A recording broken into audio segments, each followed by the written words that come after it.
A gente falava sobre segurança pública, a escolha de Guilherme Derrite para relatar o chamado projeto antifacção. Agora tem um outro assunto ligado à segurança e o enfrentamento ao crime organizado. Após a mega operação que foi realizada no Rio de Janeiro, o governador do estado, Cláudio Castro, ele encaminhou um pedido ao governo Donald Trump para enquadrar o Comando Vermelho como grupo terrorista. A gestão Castro sugere a aplicação de sanções contra os integrantes da facção criminosa. Esse documento ressalta a crescente sofisticação, transnacionalidade e brutalidade do Comando Vermelho. Apesar do pedido de Cláudio Castro, o governo brasileiro é contra essa classificação, sob a alegação de que isso poderia ameaçar a soberania nacional. Inclusive, nós trouxemos, a fala de alguns integrantes do governo que analisam dessa forma e projetam que a mudança de classificação poderia deixar o país vulnerável. Isso poderia atentar contra a soberania. Vamos escutar os nossos comentaristas. Deixa eu só receber as pessoas que nos acompanham pela rede de rádio. Seja bem-vindo à Jovem Pan, obrigado por estar com a gente. O governador Cláudio Castro quer enquadrar os integrantes da facção Comando Vermelho como terroristas. Foi encaminhado, inclusive, um documento à gestão de Donald Trump pedindo a aplicação de sanções contra as facções brasileiras. No caso, essa facção oriunda do Rio de Janeiro. Você, Mota, o que é preciso considerar sobre esse posicionamento da gestão de Cláudio Castro junto à administração norte-americana? Caniato, eu não tive nenhuma informação a esse respeito aqui dos meus contatos na Secretaria de Segurança e também fiz uma busca aqui, não vi na mídia nenhuma reprodução desse documento. Então, por enquanto, eu estou guardando aqui um pouco de ceticismo em relação a esse suposto documento. Eu não duvido nada que a Polícia do Rio de Janeiro já tenha produzido muitos relatórios sobre as atividades das facções, mostrando na prática que elas são organizações terroristas. Tá? É incompreensível a recusa de enxergar isso. Na verdade, é compreensível, sim. Ela faz parte de um quadro geral de apatia ou conivência diante da criminalidade. Isso a Polícia do Rio de Janeiro com certeza mantém contatos com a agência antidrogas dos Estados Unidos, como mantém com outras polícias do mundo. Então, é muito provável que a Polícia do Rio já tenha produzido relatórios falando da situação e demonstrando que são organizações terroristas. Daí ao governador Cláudio Castro ter feito um pedido formal aos Estados Unidos para classificar as facções como terroristas, eu acho que é uma distância. Eu vou aguardar o meu julgamento até que a gente veja realmente uma evidência de que isso aconteceu. Antes de passar para o Dávila e para o Beraldo, eu até guardei aqui uma mensagem de pelo menos uns 30 minutos atrás, viu, Mota? Aderlei Estevão.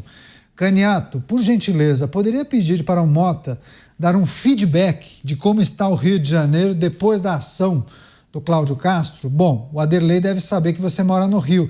Tem alguma coisa, o Mota cidadão, aquele que passa pelas ruas e avenidas do Rio de Janeiro, conversa com as pessoas, qual é a sua percepção, Mota?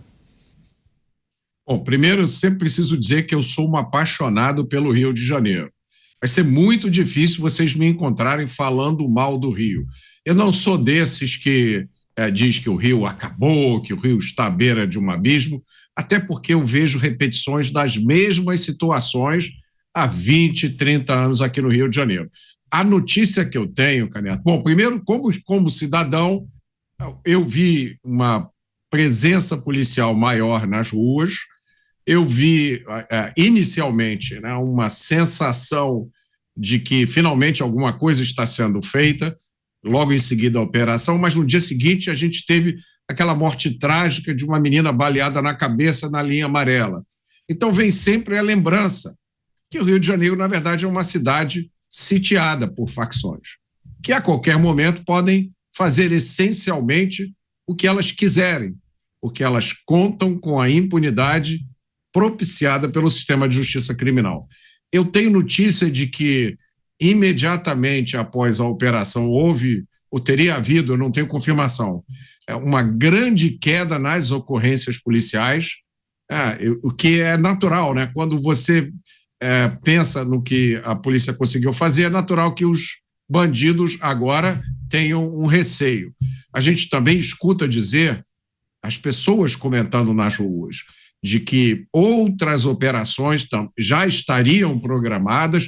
E uma coisa muito curiosa, Caniato, por exemplo, eu peguei um táxi hoje e o motorista torcendo, o motorista dando a lista dele, na cabeça dele, de quais seriam os locais onde a polícia deveria realizar as próximas operações. Então, existe uma verdadeira torcida por parte da população de que essas operações continuem, de que efetivamente esteja começando aí um período diferente. Tá certo.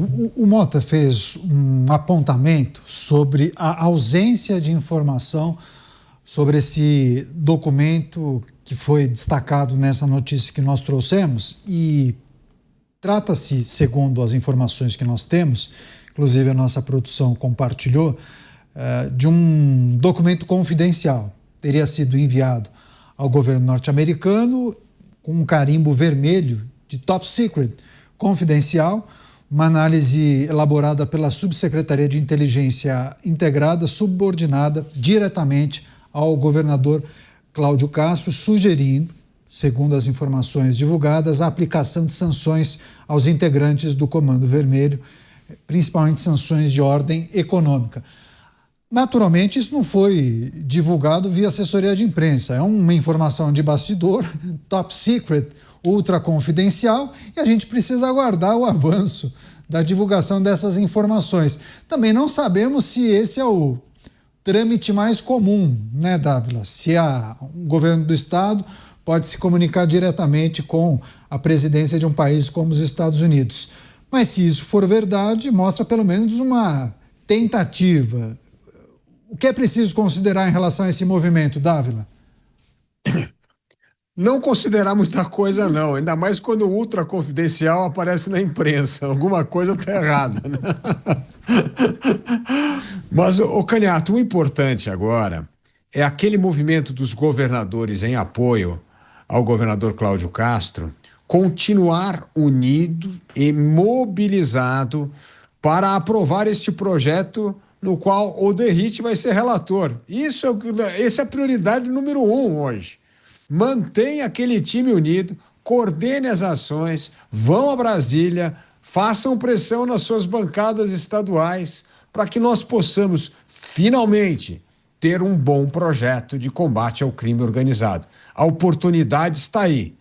Não vamos perder tempo com documentos confidenciais que chegam à imprensa, mas vamos gastar um bom tempo mobilizando as bancadas no Congresso Nacional para aprovar um projeto que finalmente abra espaço para combater o crime organizado.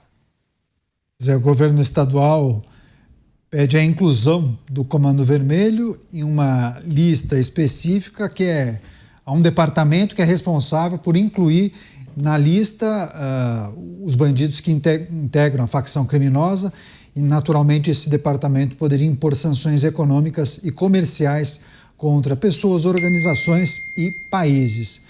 Gente, desculpa, um barulho terrível aqui, é um alerta severo da Defesa Civil aqui de São Paulo, condições para chuva e rajadas de vento fortes nas próximas horas e ao longo do sábado. É um dispositivo adotado agora pela Defesa Civil de São Paulo, é um alerta importante para as pessoas que moram na capital paulista e também região metropolitana.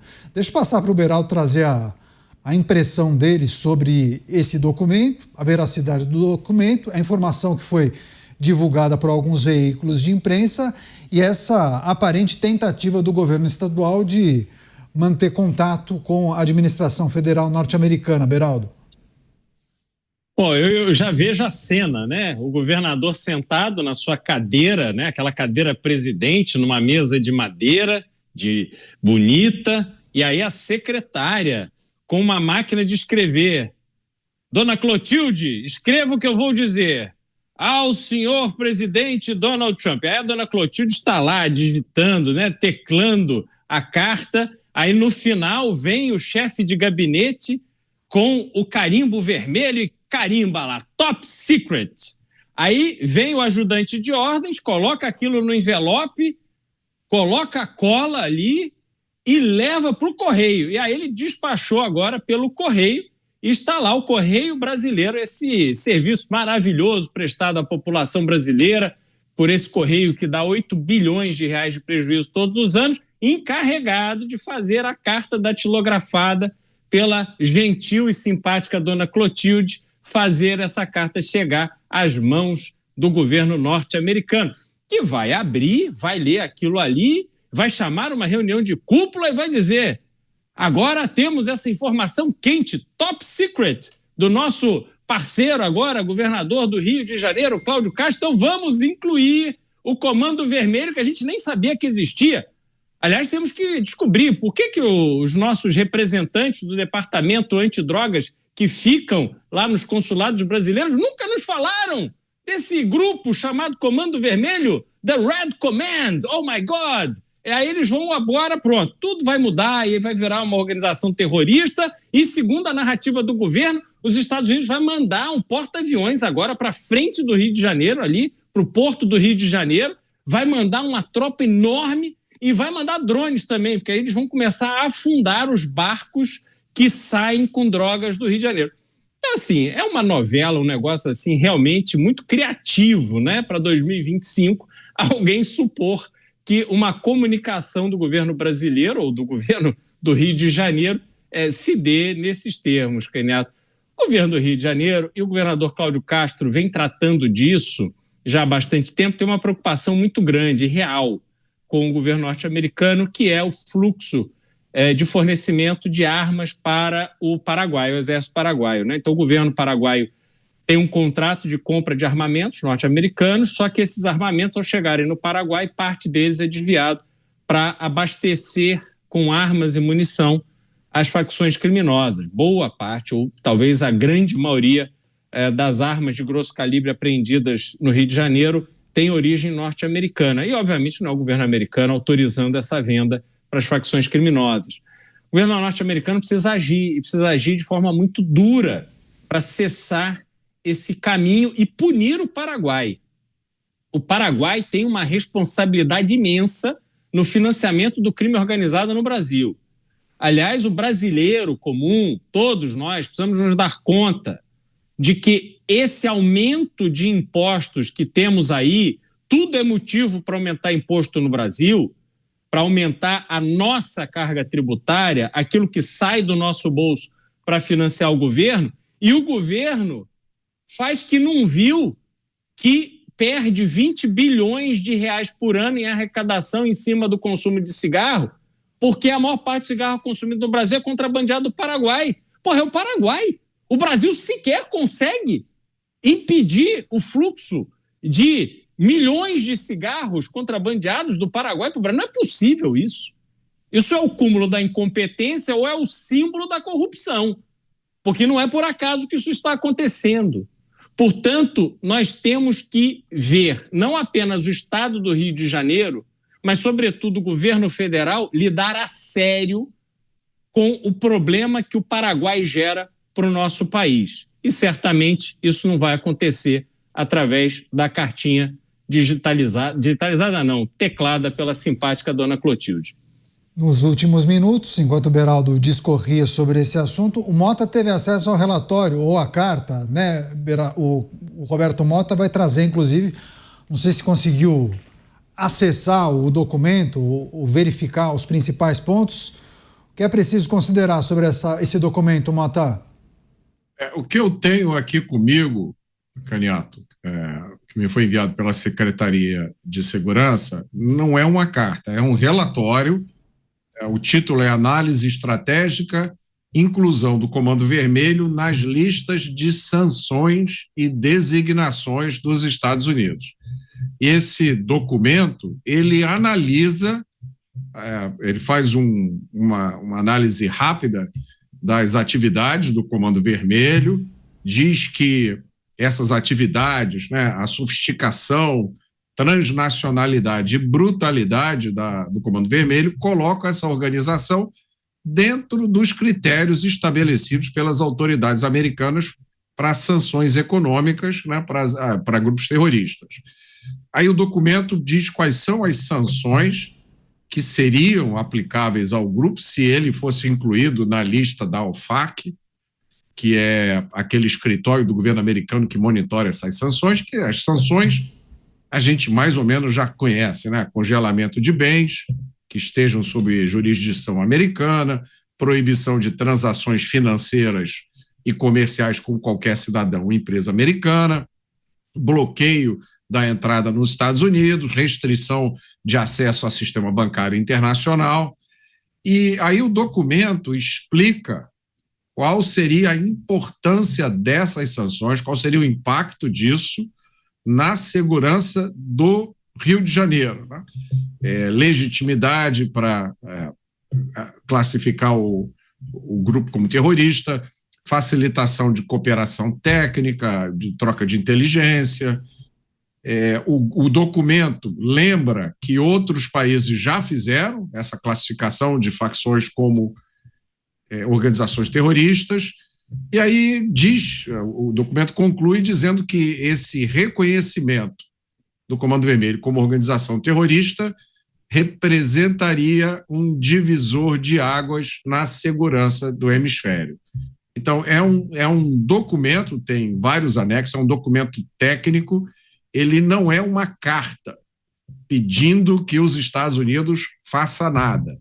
E esse documento ele não é assinado pelo governador, ele é um documento realmente deixa eu conferir aqui, da subsecretaria... Mas, Mota, em dado momento tem a solicitação para enquadrar os integrantes da facção na tal lista, não? O documento é uma análise que mostra a importância dessa classificação e o impacto positivo que isso teria. Mas a linguagem do documento, Caniato, é uma linguagem de análise técnica. Não é um documento político, isso aqui não é um pedido. Pode ser que exista algum outro documento separado, eu estou tentando descobrir aqui, mas esse documento é simplesmente uma análise. Esse documento responde as seguintes perguntas: por que essa classificação como terrorista deveria ser feita e qual é o impacto em que isso beneficia a segurança pública do Rio de Janeiro, do Brasil e do hemisfério. Mas na hipótese, Dávila, de ter um documento complementar, uma carta, uma solicitação para que o Comando Vermelho e os seus integrantes sejam enquadrados como terroristas, tá? Vamos partir do pressuposto de que há esse documento ou que esse documento será enviado. Seria uma forma, inclusive, de driblar, né? Como as coisas hoje são organizadas. Eu fico imaginando esse pedido sendo feito por um governo estadual e o entendimento do governo federal norte-americano concedendo ou atendendo a esse pedido. Como nós já reiteramos várias vezes aqui, elas têm ação internacional. Portanto, como é transnacional, é preciso sim a cooperação de demais países e órgãos internacionais para poder parar o fluxo de capital dessas organizações criminosas que movimentam bilhões de dólares por ano pelas fronteiras. Então, a cooperação internacional é um dos pilares importantes, mas os demais pilares dependem da política doméstica e nós precisamos aprovar. Então, o importante é colocar a ação maior neste trâmite do processo do projeto que será relatado pelo deputado Derrite agora, e focar sim nessas cooperações internacionais para sufocar a movimentação financeira do crime organizado. É assim que se atua contra essas organizações mafiosas. A hora certa na Jovem Pan, 7h52.